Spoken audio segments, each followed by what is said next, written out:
Welcome back to the Southern Citizen Podcast. I'm your host, Hope Newsom Staples. On the show, we spend time talking to those I love to call Southern citizens. To be a Southern citizen in my book, you need only meet two requirements. Number one, you have to claim the American South as your homeland.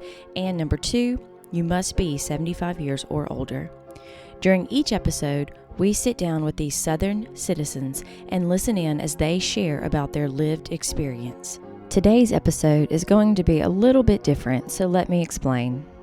When I'm not behind the microphone talking to old folks for the podcast, you can find me teaching at my alma mater, Mississippi College, or as the locals call it, MC. MC is a private Christian university that serves right around 5,000 students. For the last few years, I've been an adjunct faculty member at MC in the Dyslexia Therapy Master's Program. Unbeknownst to most people, dyslexia is the most common of all learning disabilities, and a rich history and heritage exists surrounding dyslexia research and the field of dyslexia therapy.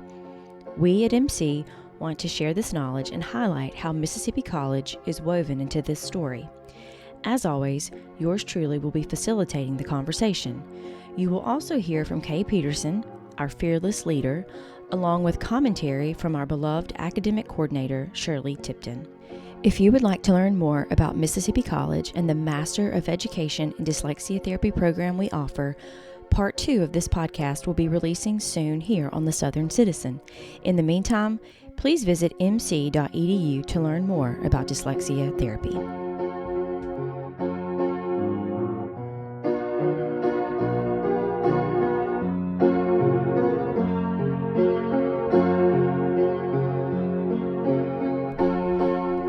I'm super excited about our conversation this afternoon. My name is Hope Staples, and I am an adjunct instructor here at Mississippi College, and I'm going to go around and let us all introduce ourselves.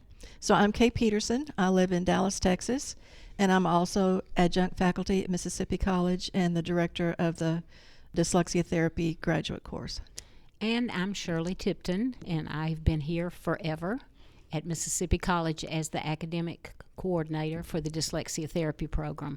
I was here when the program began, and I will not be here when it ends because I'm getting ready to retire and move to Florida to be near my sister.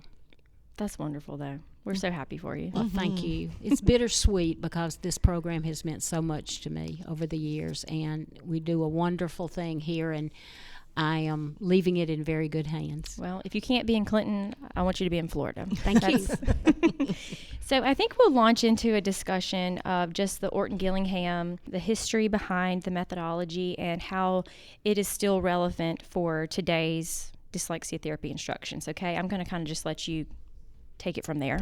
So we say in our documents that we give to individuals interested in enrolling in the course or registering at Mississippi College that we are an Orton-Gillingham based course. And what that means is that it's based on the medical knowledge of Dr. Samuel T. Orton and the educational knowledge of Anna Gillingham. But it really even began before Dr. Orton and Anna Gillingham, because in 1887, a German ophthalmologist, Professor Berlin, who was a professor in Stuttgart, was actually used the term dyslexia. And then in 1895 and 1896, there were two British physicians, Dr. James Hinchelwood, who was an ophthalmologist, and W. Pringle Morgan, who was a medical physician, and they both wrote about congenital word blindness. It was interesting as I was looking through some historical books on this topic that Dr. Hinchelwood was the first physician to advocate specific instructional approach for written language disorders in children. And I had never heard that before in the training that I went through or, seminars that I've attended since then.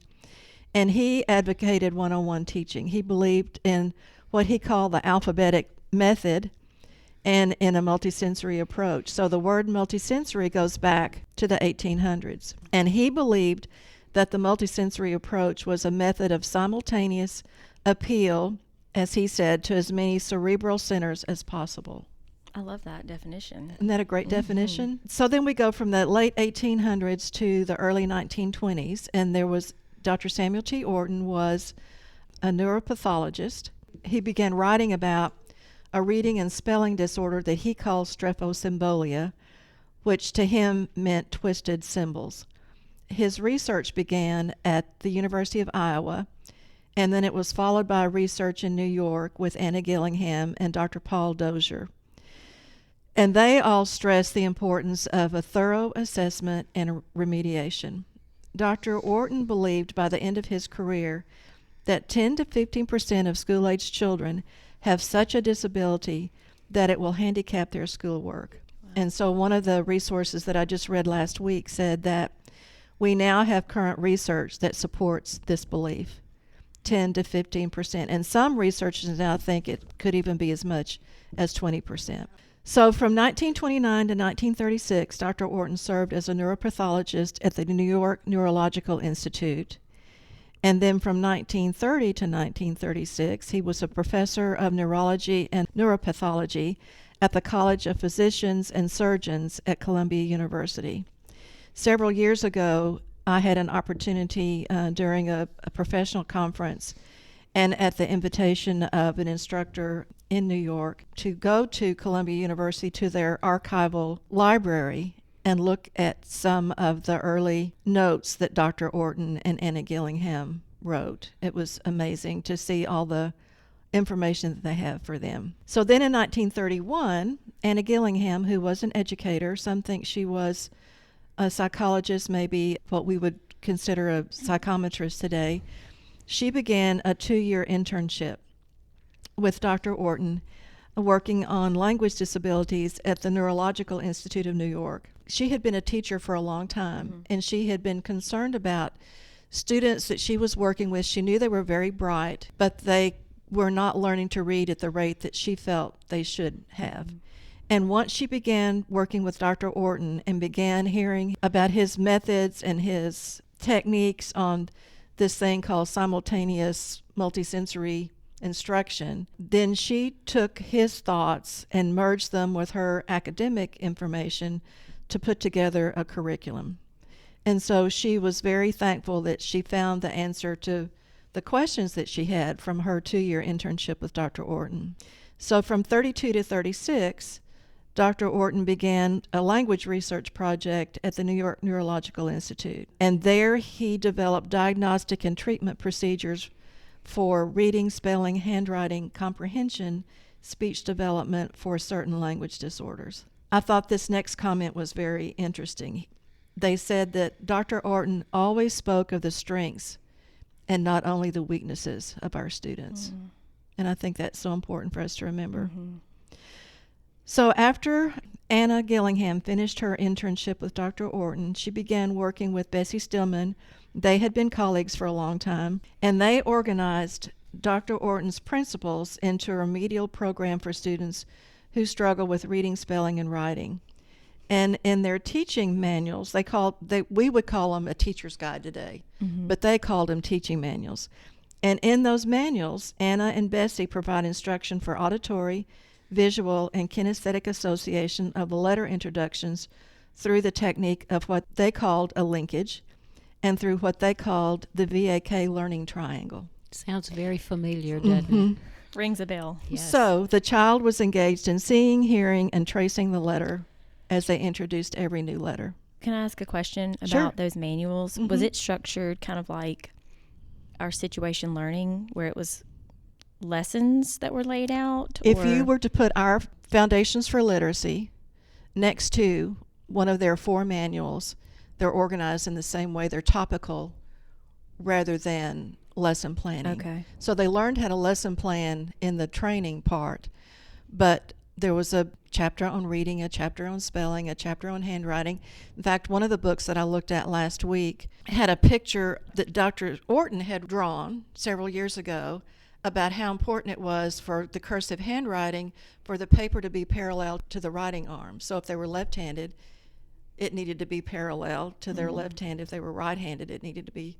So all the way back then, he knew that handwriting paper needed to be parallel to the student's writing arm so that left-handed children didn't develop a hook when they were writing. And you have some of those manuals? I have all of them except the 1936 that people have very generously found different places and brought to me. So do you think our foundations textbook, probably the writers of that would have referenced those manuals? Well, it would have in been Sally Childs and Alec Cox would have written the first name for it was Structures of Literacy, and then it was Foundations for Literacy. But the manuals more than likely influenced. Oh, absolutely, because there are some pages that are very closely associated. The books are the same size. So the first book was the 1936. I don't know what color that was. I have the 1946. It was gray, and then there was a green book and a red book. I think the 1936 was what they called Old Brown, and I don't have a copy of it. But if you put them side by side with our Foundations of Literacy, they're exactly the same size, and they follow kind of in the same order. So then Anna Gillingham's next and Bessie Stillman's next adventure was to travel to Hawaii for 2 years in 1935, and they spent those 2 years training Beth Slingerland, who was the author of the Slingerland Method, which is still very much being taught all over, not just our country, but one of our colleagues goes to Dubai every summer, Nancy Cushion White, to teach the Slingerland Method. So it's very, very much still in place. And I think I have a friend that went to a Slingerland school in Memphis. It's very similar. Yeah. I wish somebody would send me to Hawaii for 2 years. To train somebody.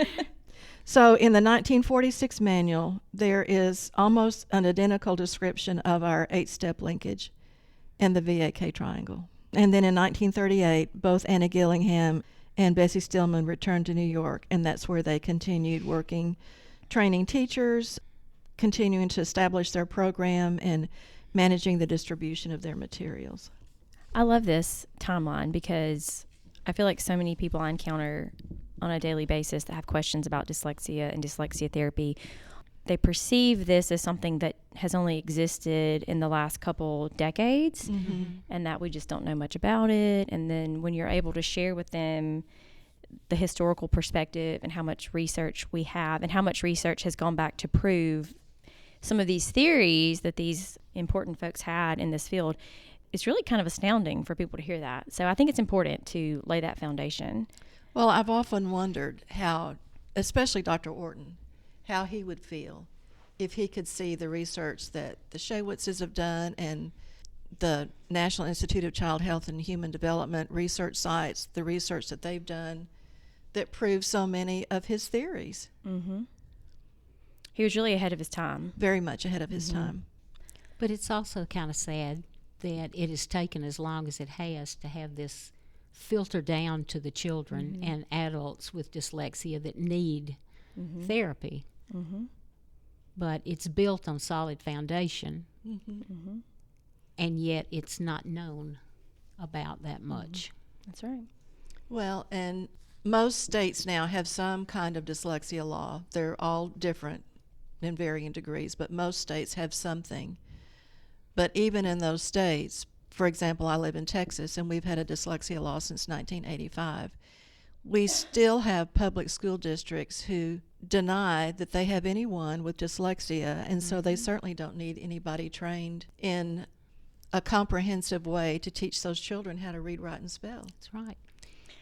You know, I've been thinking about a lot to do with this lately, and one reason I think people take that opinion is that it all feels very conceptual and not real until you sit either across from or beside a child who you know is intelligent and they can't sound out a word with more than 3 sounds.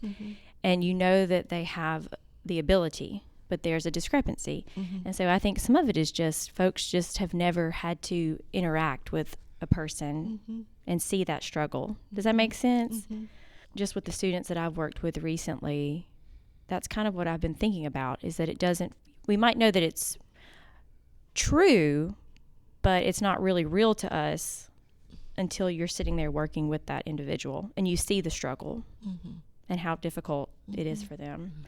And it doesn't affect just that child or that young adult. It affects the whole family and everyone that interacts with them. And oftentimes, it's been interesting to see how many individuals have come to Mississippi College and after about the third day of our course said, this is what I struggled with my whole life, and I didn't know why. Or in Dallas, I was training a class. We had a young man in the class, and he was working with a young man who was dyslexic. And about the second or third week of them working together, the student young man said, do you mean to tell me that if I learn these letters and I learn the sounds that these letters make, I can learn to read? And the teacher said yes. And he said, I can hardly wait to tell my mom that it wasn't her fault because she dropped me. Oh, my. I mean, yeah. So, like, it's more than just the individual. It's, and people try to place blame, you know, and figure out what they might have done wrong, you know, and why their child can't do something. But Right. historically, that kind of gets us where we need to be, right? To transition to, do we want to talk about now how Mississippi Sure. College became Yes. what it is? So what I'd like to start out by saying is that it is a ministry from our Heavenly Father that He made possible, because I have had many colleagues that tried to get just 1 3-hour course on a campus and could not get through all the departments and all the bureaucracy of a department. And I also want to say that it's because of work that was done long before I got here in 2003 for the first meeting and starting the class in 2004. So the Masons in Mississippi had been working for a long time, specifically Mr. J.W. Fagan and Mr. Howard Kears, had been working with Dr. Waits, who was the medical director at Scottish Rite Hospital for many years in Dallas. Who's from my hometown. He's from Laurel and played football at Ole Miss. And so Dr. Waits helped with the legislative process in Mississippi. He also, in his department at the hospital, they had a community outreach department that there were several staff members that would come to Mississippi with Dr. Waits to do different workshops and seminars and things for teachers. And Dr. Waits held the first kind of public conference for individuals that wanted to know more about dyslexia. So they'd been coming for several years for that. And then I'm not sure who invited whom, but somehow Dr. Waits and his team of ladies held a conference here on the Mississippi College campus. And Martha Sibley, who was one of the ladies in his community outreach department, because at the hospital, after alphabetic phonics was written in the 60s, then Dr. Waits realized that there were too many schools, and it was written for public schools in Texas. They only support public schools in Texas at that time. He realized that there were not enough therapists to provide therapy for as many children. So they developed a videotaped presentation of what we teach face-to-face to students. And so they would come to Mississippi and do what they call facilitator training, which is a 3-day training for paraprofessionals to go into a classroom and use the cassette tapes at that time with this information on it. Oh, it was like audio? It was audio. Well, it was audio and visual. Okay. It was like a VCR tape. Oh, Yes, okay. thank you. Okay, I VHS. used the wrong thing. Yeah, That's okay. VHS tape. Had to go back a little further. So at one of these sessions here on the campus at Mississippi College that Martha was, where she was the presenter that day. About what year do you think we're in right now? I think we're in the late 90s. Okay. I think is where I tried to find, I have asked the hospital what year Dr. Waits retired so I could kind of figure out where we were. We're either in the late 90s or like 2000, 2001. As the young folks like to say, the late 1900s. Yeah, the late 1900s. We were in the late 1900s. What do you think motivated Dr. Waits to want to help Mississippi? Do you think it was because that's where he was from? He was very pro-Mississippi, very much. And he had taken quite a few neurology courses in the course of his medical degree, and he just got really interested in this field and was very, very much wanting to bring it all to Mississippi. So here was Martha on the Mississippi College campus, and she had 120 teachers that attended this session. And she said after the session, I think she said about 30, Okay. came up to her and told her that they wanted to learn how to do what Miss Biddle was doing on the tapes. Mm-hmm. So she and Mr. Fagan and Mr. Kears evidently made an appointment for some of the administration here at Mississippi College, and that's kind of what got the ball rolling. In the meantime, Dr. Margaret Carmine, who was a professor here in the School of Education at Mississippi College, had gone to Dallas and talked with them about this alphabetic phonics curriculum that they had developed. And she went to Columbia University in New York and was trained by Judith Bursch. And then when she came back, then that's when she got interested in, she was a really great support of this beginning here on campus. And it also helped that Mr. Fagan was on the Board of Trustees for Mississippi College, so that was really the hook. And Martha Sibley was a graduate of Mississippi Correct. College. So a lot of groundwork was laid long before. Now, did you attend this initial conference that you were talking about? Mm-mm. Okay. Were you here at that time, Shirley? No, I was not. Not Okay. yet. Not yet. Okay. I'm coming. You haven't made it into No. the timeline yet. So we have to thank Dr. Waits and Martha Sibley and Dr. Carmine and Mr. Fagan and Mr. Kears for all kind of planting the seeds. And then kind of in the meantime, the first Mississippi Department of Education dyslexia coordinator was hired, and a new Mississippi Dyslexia handbook was written, kind of based on what we have in Texas, I think, at the time. So then here was this first conference that was co-sponsored by the Masons and supported by Dr. Waits, Dr. Venetia Jackson, who's been here before to speak at our conferences. Gladys Kolonoscopy at the time was the kind of the director of the dyslexia department. Elizabeth Cantrell was in the community outreach, and then Martha Sibley, who was in community outreach, and they all had a part in setting the stage for what was to come at Mississippi that was all College. at the Texas Scottish Rite Hospital program. Right. Okay. That was all of them. Okay. But they came to the conference? Is that what you They were? were they did. Okay, they presented. Where do you think on campus that was held?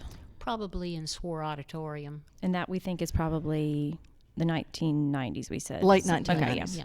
Then Mr. Fagan, who was a Sovereign Grand Inspector General for the Masons, met with, who was a Mississippi College trustee, initiated discussions with the administration at MC about creating a course. And so I think that happened maybe in August of 2003. And then, meanwhile, back in Dallas, Barbara Fox and I were instructors for several training centers in Dallas. And at one of them, we had begun inviting Martha Sibley to come and as a guest instructor and give a lecture on IDEA and 504, the two federal laws that govern dyslexia. IDEA being an eligibility law and 504 being a protection law. And after one of those sessions, she had called and asked me told me about the discussions at Mississippi College and would I be willing to travel to Mississippi. And I said, sure, thinking, nothing, knowing what was happening with my other colleagues, thinking nothing would ever Had you come. heard of all of this that was happening? Okay. Had no knowledge. Did you know about Mississippi College? Yes, I knew about it because some of my friends at church had come to Mississippi College, so I knew about Mississippi College. So the next time she came to one of our sessions to present this lecture on IDEA and 504, after the session, let me back up. So when she first talked to me about it, I told her, that I of course I would consider it and think about it, but we would need 2 instructors. And so she asked me who I would want to go with me, and I told her Barbara Fox because we had been teaching together for a long time. So the next time she came to one of our classes, then she asked Barbara and I together if we would consider this adventure, and we told her that we would. And so in February, I think it was February, Shirley, of 2004, Barbara and I came to Clinton, Mississippi, and we met with Dr. Locke, who was the dean of the School of Education, Dr. Howard, who was the Vice President of Academic Affairs, thank you, and the president. Leroy's. of the college Okay. at the time. Were you here at this point, Shirley? She had just been hired. I was hired October. This was my retirement job from the state. And I thought, this will be wonderful. I'll be 2 miles from home, and I can be a secretary. I've been one before, and this will be a wonderful retirement job. So easy, so wonderful. And then it all hit the fan. No, it's been wonderful, but Right. it was totally unexpected. And I truly believe, as Kay said, this is a ministry, and God had put me here for such a time as this. I was just telling my mom today your plans for retirement, and she said, "Well, how long has Shirley been at MC?" And I said, "Well, I think 20 right at years. 20 years." 20 And years and 3 months, but who's counting? well, and I told her, I said, I want to say she came here just she wanted to just have a little retirement job and be a secretary. And my mom said, "Well, she got a lot more than she bargained for." And it's been a blessing. Well, and I tell people the same thing when they say, "How in the world did you get to Mississippi College?" And I say, it was a gift from my Heavenly Father. It wasn't anything I've ever asked for, thought about, but it truly is a ministry. It's as much a ministry for us It is. as it is for those that we are trying to minister to. That's right. Do you know why Miss Sibley, not Mrs. Sibley, Martha Sibley. maybe what motivated her to approach you for this? Well, we had known one another. We weren't close friends, but we had known one another from a professional organization that we belonged to. And she was the president of that organization, and then she asked me to be the next president of the organization. So we had worked together professionally. And I had been to some of the sessions that she presented at in other places, and I knew that she understood IDEA and 504. And I wanted our teachers in training to hear it from someone who, she had been a classroom teacher, she worked at the hospital, and I just felt like she would be a good one for them to hear all that information from. So other than that, I don't know why. Maybe it was Providence, right? Like Maybe. you said. Absolutely. Maybe. It is very unlikely that any of our other colleagues have had the opportunity to talk with university administration like we did on that day. And So- were they all receptive to what was happening? Yeah, so Barbara and I were sitting here side by side. Dr. Locke was sitting where you are. And so when he asked us, what we need to do for this degree, which was more than a 3-hour course, so from the very beginning, we wanted it to be appropriate for accreditation from the accrediting body that we were associated with. So we told him we needed 200 classroom hours. We needed 820 supervised teaching hours, 10 observations, all the requirements.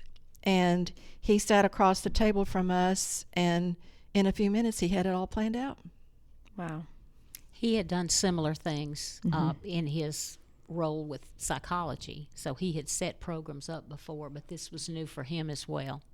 He knew as little about dyslexia as I did, but he was willing to learn. From the very beginning, Barbara and I both wanted it to be eligible for accreditation, because Right. that's just another stamp of approval for the public, because individuals come and review everything that you're doing to confirm that what you say is there is really there.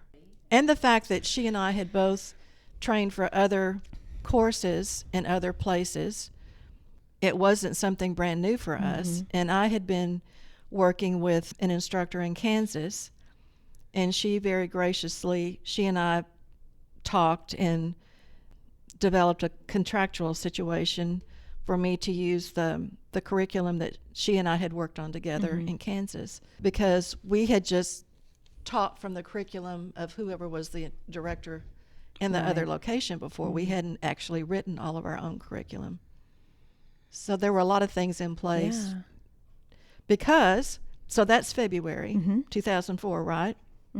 So about March, I think, is when Dr. Locke called and said, "We have the Master of Education degree approved. Can you begin this summer?" So February, then March, and then start. July. Cohort 1.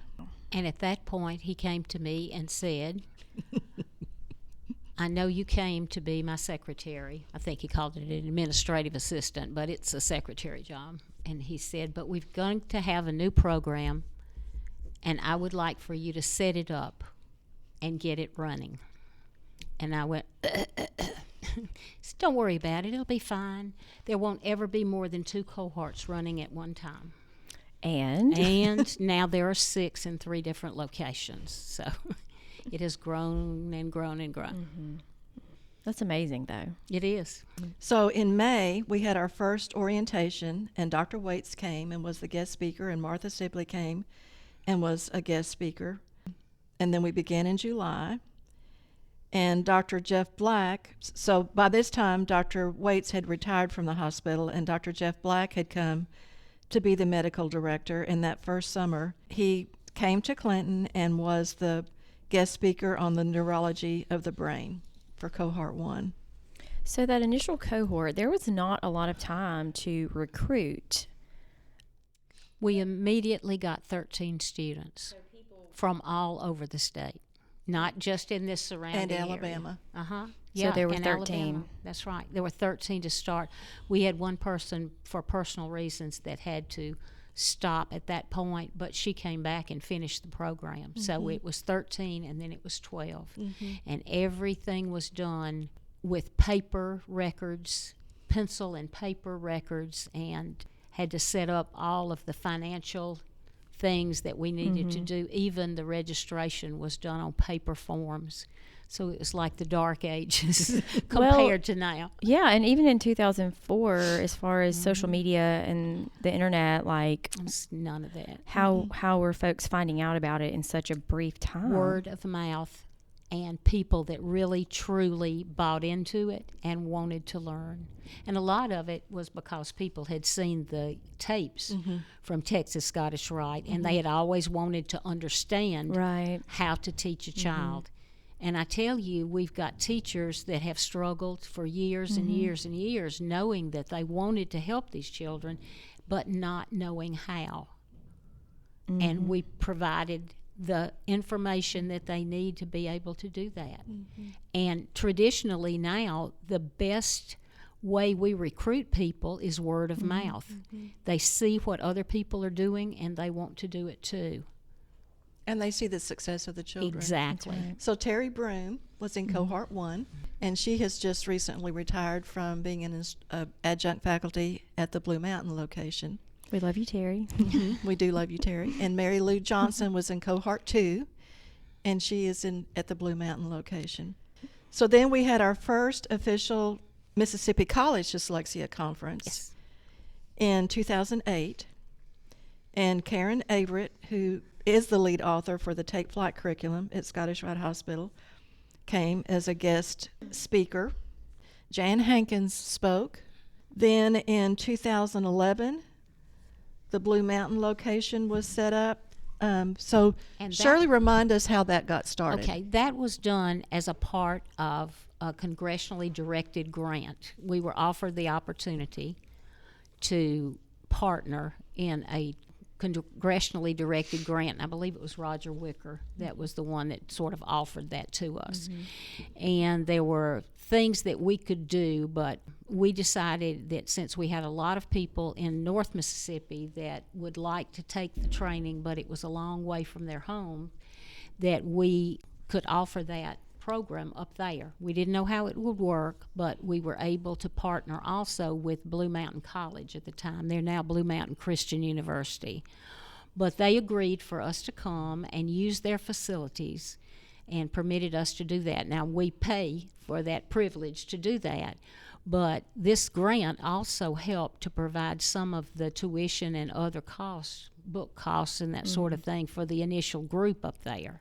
And so it was cohort 9, cohort 9 in 2011, and we I think that grant lasted for 2 full years and maybe an additional year, and after that we got no more funding from it, but it was so successful that we've been able to have a cohort up there ever since 2011. Wow. We no longer can offer stipends for the tuition and books and things, but we have kept it going, and sometimes we have almost as many people training up there as we have down here. And Holly Johnston was in Yeah. that cohort, Mm-hmm. 9 Mhm. at Blue Mountain, and she's now part of our adjunct faculty Mhm. staff at Mississippi College. So by 2011, were there already 2 cohorts here Oh, there were more Um, than 2. in Clinton? I mean, meeting. No, there was just one first year and one second Okay. year. Okay. Yeah. But each summer there were 2 groups coming in, one intro and one advanced by that point. Exactly. So when Blue Mountain started, that was technically our 3rd Yes. cohort. Yes. Okay. And Barbara and I took turns because they were happening simultaneously. Mm-hmm. So one of us would be at the Clinton campus and the other would be at the Blue Mountain campus. Wow. And so we would travel back and forth. So you taught those Mhm. that initial cohort at Blue Mountain. Mhm. I don't know that I ever realized that or thought Because that through. we had no other instructors. I mean, they were it. And Mitty. And Mitty. Mitty That's Bilbo. correct. Mhm. Yes, Mhm. Mitty. She began her instructor training with us the very first summer, 2004. So she was there. So this is Mitty essentially, Bilbo we're talking Mitty about. Bilbo, Uh-huh. yes, our very fun friend Mitty Bilbo. And so she was there with us, either with me or with Barbara, those 2 weeks. Mhm. And she was also the director at the Dyslexia Center when it Yeah. began. She began that. When did that start? Do we know? We know, but I don't know. Somewhere It was in this. it was really early because we were Mr. Fagan and Mr. Kearse were really anxious for that center to open. Uh-huh. And we really were encouraging them to wait a little while, but it happened anyway. So did the program start? Then the center opened. yes. Okay. So it was maybe 2006, maybe Okay. I mean I it would was think that would be about right. 2006, Yeah. 2007. It Yeah. was really early. And bless their hearts, that center moved from spot to spot to spot. And they never really had a home Till now. till Yeah, now. now it's fabulous. Yes, huh? it is. Mhm. Okay, so that was 2011. Yeah, and then in 2018, a location was begun in Hattiesburg. That was cohort 24 South. And then in 2021, that group moved to Sumrall with cohort 33 in 2021. So I did have a question about the Blue Mountain starting in 2011. At that point here at MC, were we having to put folks on waiting lists here? Yes. Okay, that was what I was curious Yes, about. we were. So there Yeah. really was a need to There expand. really truly was. Because by that time, so the first cohort was 13. Then I think the next summer we had maybe 17. And then after that, for several summers, we had between 20 and 21. And people on a waiting list. Yeah. And so that's the reason when this Congressionally directed grant. thank you, came about. And Dr. Locke said that in the past there had been an association with Blue Mountain College. And so that's why he felt comfortable contacting them about us possibly having space to teach. And then we lived in the dorm that first summer. Stevens Dormitory. Yeah. Did you travel up there, Shirley? No, I didn't. I could go one time a year. I got to Okay. go when the cohort ended. It's Okay. 2-year program, and that was the only time I ever got to go. But Blue Mountain has been so gracious to us. They are so helpful and have just bent over backwards to do whatever we needed. And they have beautiful facilities up there. It's really like a sister It really university, is. right, Yes. to MC. Yes. So yeah, things were. I think in my cohort there were either 20 or 21. I mean, we were packed in. We had several summers when we had that many and a waiting list. And some people had to wait, an entire year before they could start, and they were willing to do that, Right. which just astounds me now. Well, I think sometimes, I know for me when I started, I don't think I quite understood what I was getting myself into, but it's been the joy of my life. There's a devotion I've read in Streams of the Desert where it talks about sometimes you just have to, one door is going to open, you need to walk through it. You don't really know what's going to happen after that, That's right. but then something else is going to open up. So I really do feel like that's kind of been the theme of what's happened Well, here. and he clearly prepared the way. Mm-hmm. I mean, going all the way back to 1887 when dyslexia the word dyslexia was used. But especially with all the work that was done from the staff at Scottish Rite Hospital and Mr. Fagan and Mr. Kearse. And it was also very rare to have a college program in dyslexia therapy. Mississippi College was one of the very few. One of 4. Yeah, that what were what there are at the time. what were the 4 at that time? Southern Methodist University in Dallas. Okay, yeah. Fairleigh Dickinson University in New Jersey, Dallas Baptist University. And us. Mm-hmm. And that's expanded since then, right? Oh, To yeah. some, yeah. Well, not for a whole master's degree. Are those for master's degree level? Those are all master's degrees. And here in the state, we've got 2 additional Yes, colleges. so we now have, there's a long list on the accreditation organization website of colleges and universities that have a 3 or a 6 or 9 hours of credit. But they aren't a whole degree. They're just Right. one course that you take or 2 courses. or Almost 3 like an courses. endorsement or something. Right. Something I like about our program, as far as when a person applies, we don't require that they have a bachelor's degree in education. Can you talk a bit about why that decision was made? I can. So on a personal basis, what we have found in teaching this program, whether it's in Dallas or Clinton, it's a very steep paradigm shift for educators that have either been in the classroom a long time or particularly have been in special education for a long time, because we don't teach to mastery today. It's a long process of teaching a child to read, write, and spell. And sometimes it's easier for someone coming in from another background than it is having to make that big paradigm shift from how they've been teaching. And it's not that they don't want to learn a new way, because they absolutely do. But after you've taught something a certain way for a long time, sometimes it takes a while to retrain your brain and yourself on how you're going to do it differently. And so, in my opinion, I just wanted someone to have a bachelor's degree to be able to enter a graduate level course. And it doesn't matter to me. We have had graduates with law degrees, with psychology degrees, with medical degrees. We've had a nurse. We currently have an attorney in training. And so they're not having to take off the teacher hat and now try to put on the therapy level hat, I love therapist that. hat. And their motivation is usually, there's a passion there for why they're wanting to do this a lot of times, right? Right. What's probably been the most unusual background that you've had come through, you think? Well, these aren't necessarily unusual, but we've had a lot of speech language pathologists. We've had a lot of occupational therapists.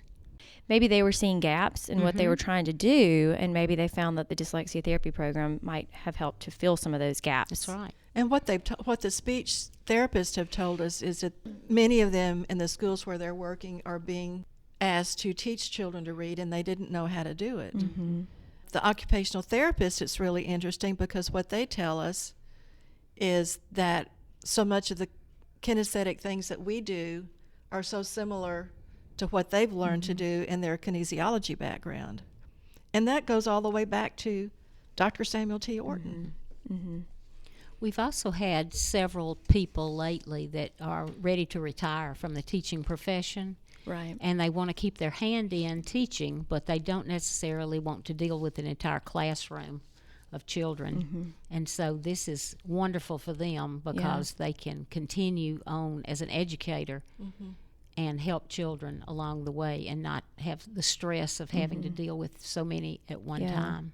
Well, and we have one of those who is really on fire about telling other retired teachers that they need to sign up for this class, because she has enjoyed it so much, and she just thinks this would be a wonderful place for. She's a real missionary for our program. Yes, she is.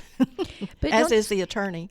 Yeah, and don't you love that, though, when someone has spent their entire career teaching in a classroom setting, and you know that they have certain expectations and ideas and beliefs of how things ought to be done, but then they come here and they accept what you teach them, right? And they do take off that hat and put on the new one, and it just opens up a whole new world for them. Well, and then what they say is, oh my goodness, I wish I'd known this, 20 years ago. There were so many children that I used everything that I knew of to use, but I could not teach this child to read. And if I'd only known this, Yeah. I could have helped that child. You think back, like I even think back in my teaching career, the kids that I had in junior high and high school who were behavior problems and caused issues for me in my classroom. I kind of think I know why they were doing that because I was an English teacher, right? And I was having these expectations of them to read and to comprehend and then to, write things. But really, they probably needed someone to sit down with them and go back to some foundational instruction. Mm-hmm. But at the time, I didn't know. And as Kay was saying, we've had quite a few people that come through the program that have dyslexia themselves, and sometimes very severe dyslexia, and they have just had an eye-opening experience, and they have such passion for it because they've lived it. Well, and what I love about our program is that you are certainly trained to be a dyslexia therapist, but during the training, there comes a time where, and you all have said this, and we say this to our students in Summerall, they'll ask a question, and the response sometimes is, well, it just depends on the student. And I think that's the beauty of the program is that we're being trained to be therapists, not to just present a curriculum, that we can make decisions about how to individualize for our student while staying inside that structured lesson plan, but we're teaching individuals. Well, and that is our whole goal here at Mississippi College, is to teach you the structure of the language. And we use several different curricula for that, but we want each of our graduates to be able to individualize the instruction based on the needs of that student. Okay, is there anything else that you want to cover that's important to you? I think I just want to say how thankful we are that Mississippi College was willing to take a chance on this new adventure that they really knew nothing about, but were willing to take a chance. And Dr. Locke said he just thought, back to the movie, if you build it, they will come. And they certainly did come. And we have been so supported by every administrator that's been on campus, and particularly those that have been in the School of Education, either the dean of the School of Education or the directors of the chairpersons. So each of the people that have been in that position have been very supportive of us. And I don't know of any other campus where that happens. I don't either. Shirley, off the top of your head, do we know how many people we've graduated? Yes, we do. Okay. 451 souls. Wow. Yeah, and we've had about 600 people to go through the program. Some of them are still working toward their graduation, but 451 solid graduates, and they are all over the country because sometimes we train them and then they go to other states. And we even have some that have been working in foreign countries, one in Uganda and one in Honduras, and maybe others that I don't know about, but those two for sure. The program here at Mississippi College, we did add in the phonological awareness component. So the original alphabetic phonics curriculum, if you will. So Aylett Cox was kind of the lead author for that. Sally Childs, who worked with Anna Gillingham, came to Dallas for 5 years and worked with Aylett while they were developing this program. So the first 5 years it was strictly the Orton Gillingham that Sally Childs had learned from Anna Gillingham. And it was during that time that they figured out that the instruction needed to be group rather than one-on-one. Anna Gillingham trained one person at a time, whether it was an instructor or a student. And that's how Sally had been trained. But when she began working with Aylett and working with Dr. Waits, they realized that in order to reach more children, that they needed to do small group instruction. So the original alphabetic phonics curriculum had all of what we have at our current lesson cycle, except they did not have phonological awareness at the time. They didn't have as much structured oral language. They had some oral language, but it wasn't as structured. They didn't have as much written expression, and they didn't have as much reading comprehension as we have added, and they did not have the fluency piece that we have added in Mississippi College.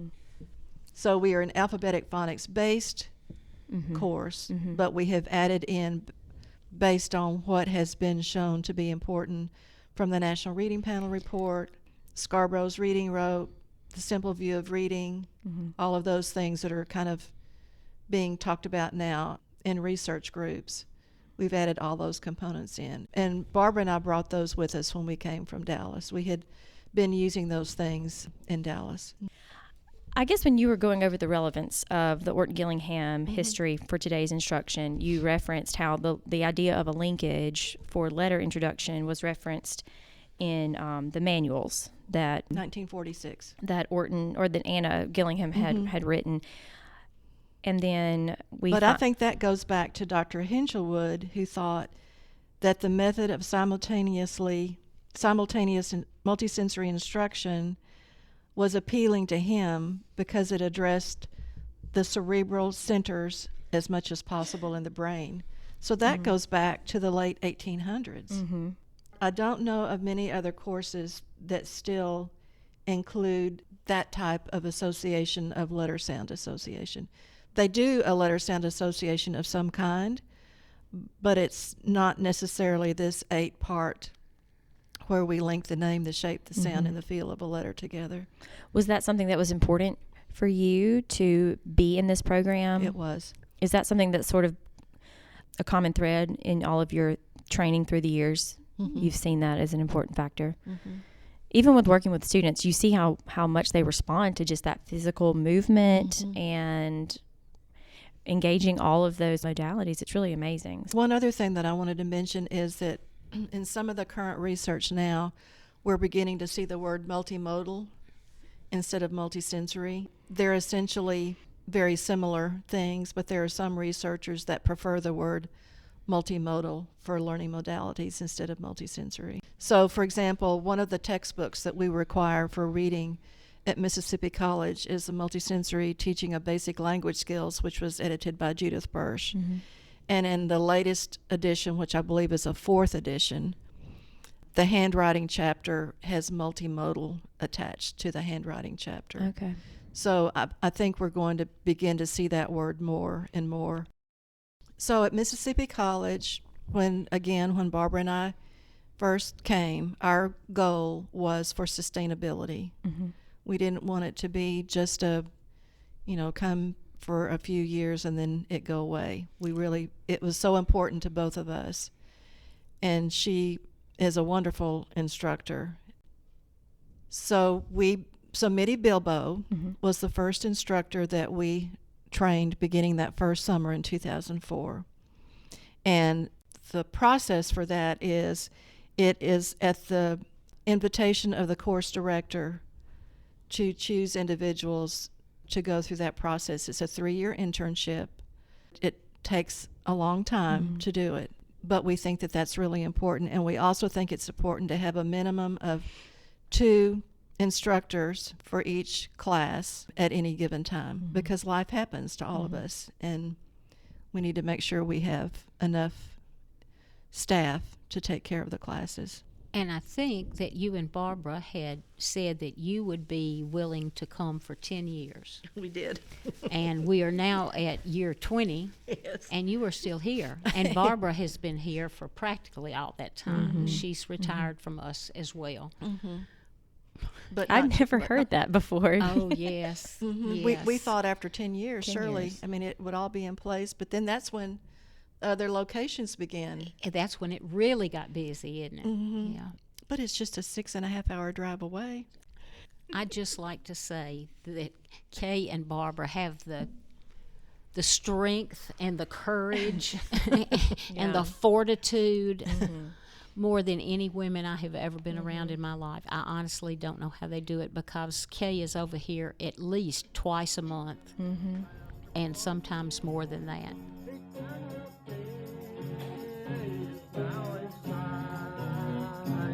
Help us now, blessed Savior, as we go on God, let us fail or stumble as we go along God's way.